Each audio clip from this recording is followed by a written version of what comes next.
नमस्कार। जानते हैं कभी कभी जो सबसे बड़ी कहानियां होती हैं ना, वो आंकड़ों में, नंबर्स में छिपी होती हैं। आज हम 2011 की भारतीय जनगणना से कुछ ऐसे ही दिलचस्प और हाँ, कभी कभी चौंकाने वाले आंकड़ों की पड़ताल करेंगे। ये नंबर देखिए, 200 मिलियन यानी 20 करोड़। ये 2011 में उत्तर प्रदेश की आबादी थी। जी हाँ, सिर्फ एक राज्य की। इसी वजह से यूपी भारत का सबसे ज्यादा आबादी वाला राज्य है। बहुत बड़ा नंबर है ना? लेकिन क्या सबसे बड़ा नंबर ही हमेशा सबसे जरूरी कहानी बताता है? बस यही सवाल आज की हमारी पूरी पड़ताल का सेंटर पॉइंट है। क्योंकि देखिए, असली कहानी तो अक्सर हेडलाइंस के पीछे ही मिलती है। तो चलिए शुरू करते हैं। डेटा की इस पहली परत को हटाकर देखते हैं कि आखिर 2011 की जनगणना के ये मेन आंकड़े हमें क्या इशारा कर रहे हैं।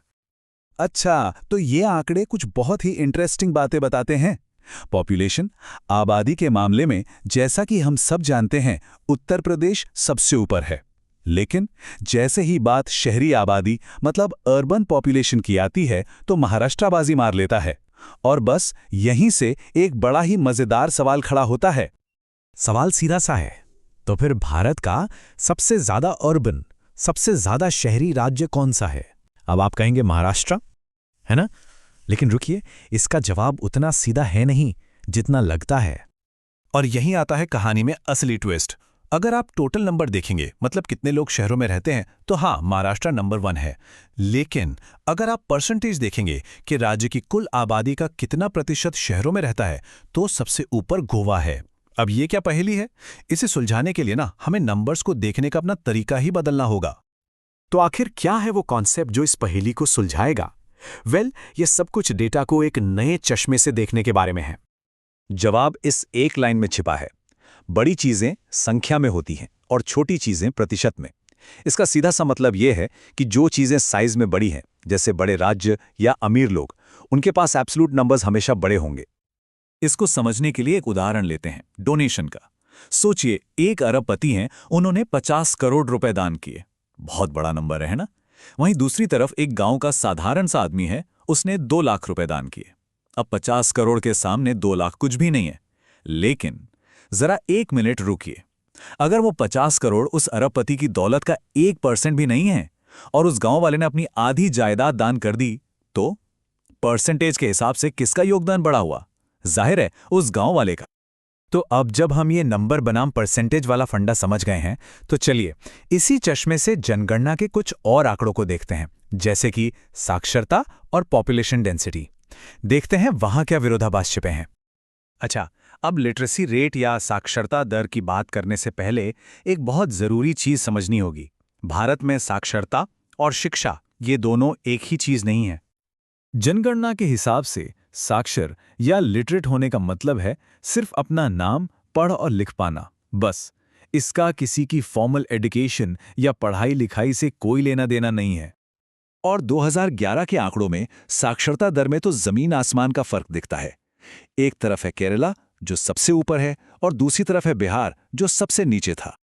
चलिए अब देखते हैं कि भारत कितना घना बसा हुआ है या कितना नहीं। यहां भी नंबर्स में आपको जमीन आसमान का फर्क देखने को मिलेगा। ये देखिए, 1106 लोग प्रति स्क्वायर किलोमीटर। ये है बिहार की पॉपुलेशन डेंसिटी, देश में सबसे ज्यादा। और अब इसकी तुलना कीजिए अरुणाचल प्रदेश से। वहां प्रति स्क्वायर किलोमीटर में सिर्फ 17 लोग रहते हैं। ये अंतर दिखाता है कि भारत में कितनी ज्यादा विविधता है। खैर, चलिए अपने मेन पॉइंट पर वापस आते हैं। तो अपने मेन आइडिया को और पक्का करने के लिए अब देखते हैं कि ये नंबर बनाम परसेंटेज वाला खेल शेड्यूल्ड कास्ट और शेड्यूल्ड ट्राइब के आंकड़ों पर कैसे लागू होता है। और देखिए, यहां भी बिल्कुल वही पैटर्न है। अगर आप एससी आबादी के टोटल नंबर की बात करें, तो उत्तर प्रदेश सबसे आगे है। लेकिन अगर आप राज्य की कुल आबादी में उनका परसेंटेज देखें, तो पंजाब टॉप पर है। और शेड्यूल्ड ट्राइब यानी एसटी आबादी के आंकड़ों से तो ये बात और भी साफ हो जाती है। सबसे ज्यादा संख्या आपको मिलेगी मध्य प्रदेश में, लेकिन सबसे ज्यादा परसेंटेज है मिजोरम में। तो ये एक कंसिस्टेंट पैटर्न है जो बार बार सामने आ रहा है। तो आखिर इन सब का असली मतलब क्या है? देखिए, ये सिर्फ आंकड़ों का कोई खेल नहीं है, ये असल में वैल्यू और कंट्रीब्यूशन को समझने का एक बहुत गहरा तरीका है। इसे गौतम बुद्ध की एक कहानी से समझते हैं।